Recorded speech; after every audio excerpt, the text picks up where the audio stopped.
Hey guys, Adam from Equipped Indoor. Well, I'm always getting requests about what kind of medical kit or my own personal medical kit that I make.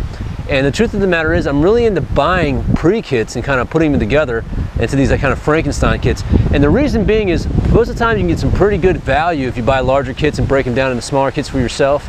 And every once in a while I find a pretty cool kit that I think works for certain niches and I like to share those.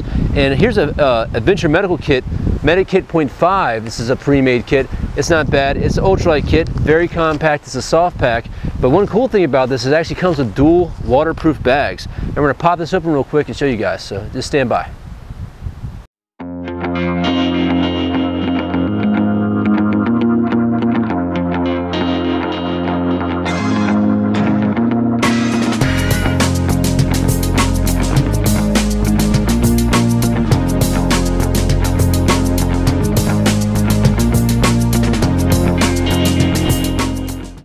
So I've got a couple of these, and one thing I wanted to show you guys to always be safe is when you buy one of these at the store, you got to watch out sometimes, because I've been a victim of before somebody getting in there and grabbing a couple extra items from one of these that are hanging on the shelf. So you always want to make sure that there's a little clip there on your zipper that makes sure that nobody's gotten in this bag yet. And we'll go ahead and open that up real quick. Of course, scissors on your multi-tool work a lot better than your pocket knife. But there we have it. Okay. So the first thing I want to show you guys is this water-sealed zipper. Great stuff.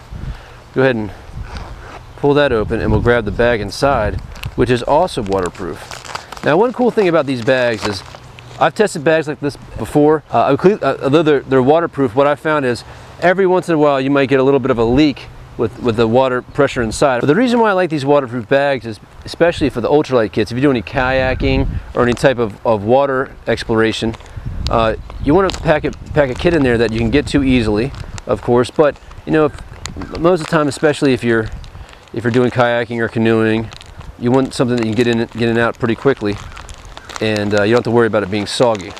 So we'll go ahead and pull the contents of this out and do a quick review of the contents. All right, guys, got some great items in this kit, and we're just going to kind of go over each pieces. Of course, we have some band-aids, larger size or finger band-aids, and some butterfly bandages as well. There's two of those, and right above it is the 1/2 inch 10 yards of medical tape. Good stuff.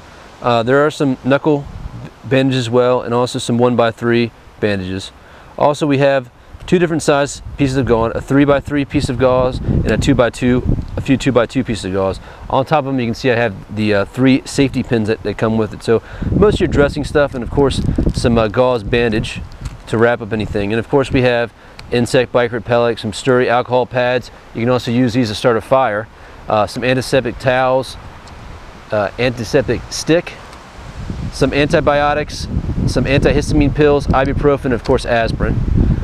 A nice pair of tweezers. A good friend of mine actually just got Lyme disease. He's on a 3-week regimen of antibiotics right now. They caught it pretty early, so he's fortunate. But to take out any splinters or to remove ticks, I can't tell you. I carry tweezers with me everywhere I go. They're part of my little keychain. I got some from CountyCom, but I can't tell you how important to have some tweezers are. And then, of course, anybody who's ever done any hiking knows how awesome moleskin is. These are actually pre-cut shapes to put on your blisters, which is awesome.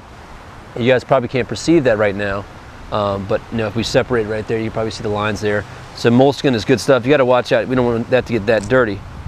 But for a small kit, for around the under $20, I think the MSRP on this kit is about 18 bucks.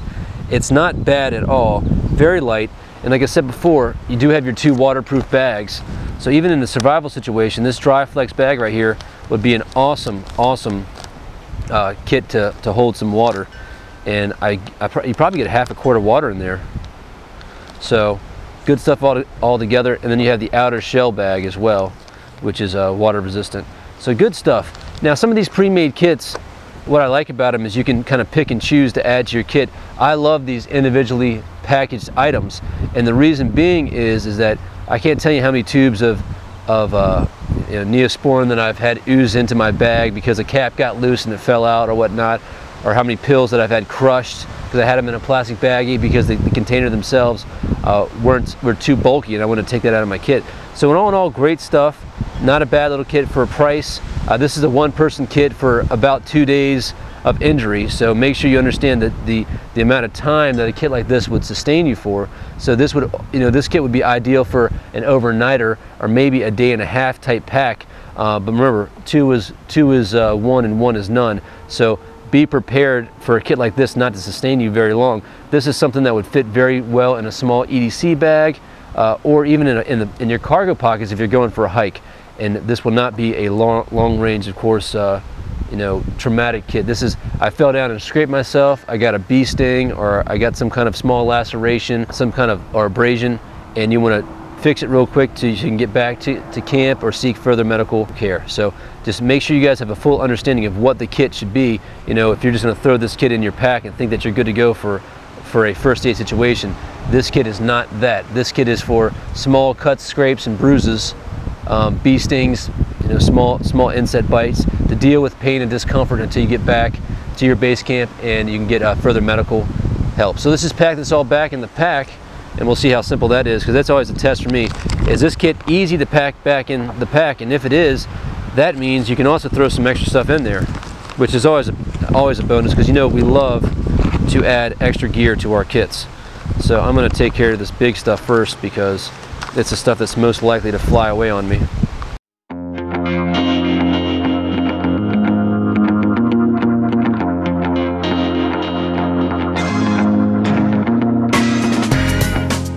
Now guys, one thing I always tell everybody too, take your kits out, unpack them, know what's inside of them, know their strengths and weaknesses. If you're somebody who has more allergy issues, then you might want to throw some extra antihistamine in there. If you're a guy who forgets his sunglasses and gets a splitting migraine, you might want to throw some more aspirin or ibuprofen in there.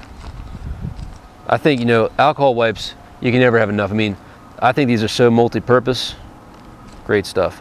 One other thing I'd throw in a kit like this would be some of the poison ivy wipes, because if you come in contact with it, take that out, wipe it down, you're gonna have less of a reaction to the poison ivy.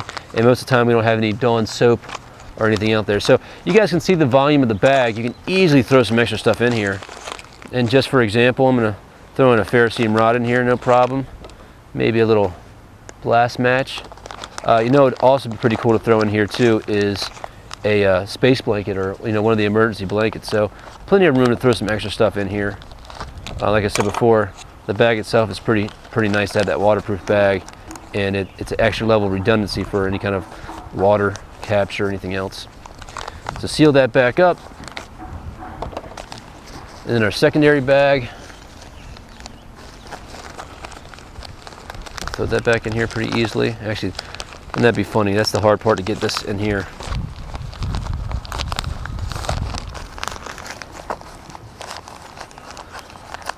One thing I've seen people do too for these little packs is throw a lanyard on these, or put it onto like a Grimlock or a carabiner on the back of your bag so you can easily get to it. But a great little kit, and for around the $20 mark, I don't think it's bad. You can probably get these for about 15 bucks. So no big deal if you guys do your scouring on the internet. Well, hey guys, there you go, Adventure Medical Kit 0.5. Give that a check out. Remember, one person up to 2 days type of thing. So I'm actually a big fan of AMK. They make some great stuff, but hey, don't stop there with your kit. Pull it apart, see what works for you, take it out, field test it a little bit, add some other stuff. But if you buy little kits like this, they kind of add up to some bigger kits, and then you're able to apply different layers of equipment as you need be and as the situation dictates. But a great thing for even moms, just to throw in their purses, or for people with kids, throw it in the diaper bag. So great stuff and all. And the price isn't that bad. You can put a smaller kit together for a lower price, but some of the other components like the tweezers and the self-contained canister and stuff like that, some of the alcohol wipes, it's not a bad deal at all. But remember to keep on refilling your kit after you use it. That's one other thing that I worry about with kits like these. People start to use one or two things here, and then the kit is not as effective. So make sure you get new stuff for your kit, all right? Hey guys, this is Adam from Equip to Endure. If you guys have any questions or comments, please email me at adam@equiptoendure.com. Make sure you guys check out adventuremedicalkits.com. Some great stuff there, and a big fan of a lot of different stuff, from their medical stuff to their sports related stuff in their survival and preparedness type of things. So hey guys, if you guys have any questions or comments, please email me at adam@equiptoendure.com. Make sure to check out the website at www.equiptoendure.com. You guys take care, be safe out there, and remember, if you're not always prepared, you're never prepared. Thanks.